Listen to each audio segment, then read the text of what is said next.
कहानी। पुरानी हवेली का रहस्य। अंधेरी रात थी। बारिश की बूंदें पुरानी हवेली की टूटी खिड़कियों से टकरा रही थीं। नीली बिजली चमकी और हवेली के पीछे एक अजनबी खड़ा था।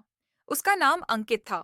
उसने सुना था कि यह हवेली सदियों पुरानी है और यहाँ भूतों की कहानियां मशहूर हैं।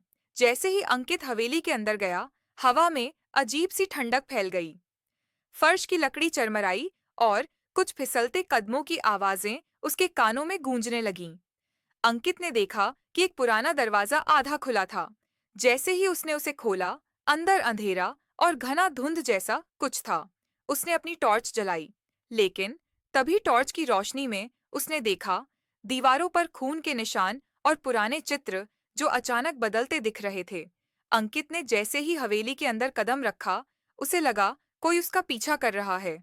किताबें अपने आप गिरतीं, दरवाजे अचानक बंद हो जाते, खिड़कियों से अजीब छायाएं गुजरतीं। तभी अचानक एक धीमी आवाज आई, क्यों आए हो यहाँ? ये तुम्हारा घर नहीं। अंकित घबरा गया, लेकिन जैसे ही उसने मुड़कर देखा, कोई नहीं था। अंकित को हवेली के सबसे पुराने कमरे की तलाश थी।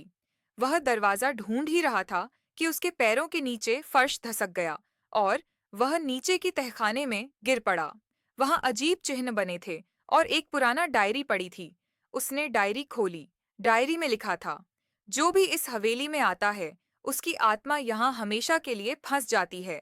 कोई भी रात पूरी नहीं। अंकित समझ गया कि वह केवल अजनबी नहीं था, वह हवेली से जुड़ा था। उसका पूर्वज यहाँ रहता था और इस हवेली की लानत को आगे बढ़ा रहा था। तभी हवेली की दीवारें हिलने लगीं और एक भयानक चेहरा टॉर्च की रोशनी में उभर आया। अंकित डर के मारे चिल्लाया, लेकिन उसकी आवाज हवेली में खो गई। हिस्सा 6। अंतिम मोड़। अंत में हवेली ने उसे अपनी आगोश में ले लिया। सुबह तक हवेली शांत थी।